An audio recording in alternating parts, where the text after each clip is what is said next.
Welcome to Tenor Tech, where I solve the problems you didn't even know you had.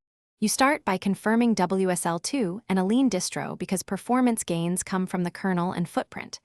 Verify WSL set default version 2, then choose Debian/Alpine or remove unused services. This reduces I/O and boot work. Create a ~. WSL config to cap resources. For example, 2 CPUs and 4 GB of RAM to avoid host swapping.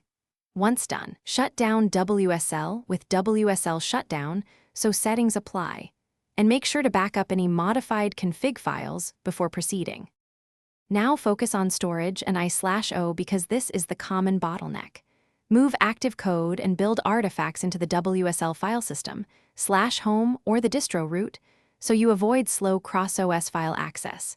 If you use ext4 VHD, compact large VHDX files by exporting and re-importing the distro to reclaim space and defragment. Also, configure Windows Defender exclusions for WSL folders to lower antivirus overhead. This cuts file access latency. Once these changes are implemented, restart the distro. Finish by tuning runtime and ensuring recoverability. Adjust fsync and dirty cache ratios with systl and set swap/paging behavior in WSL config to reduce write stalls. These changes improve responsiveness during heavy I/O. Switch to lighter shells and disable GUI or DB services you do not need and prefer native Linux tools over Windows-mounted binaries for speed.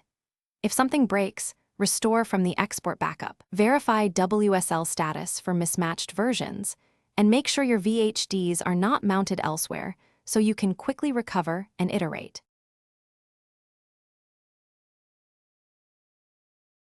Thanks for watching. Subscribe to keep your life in tune.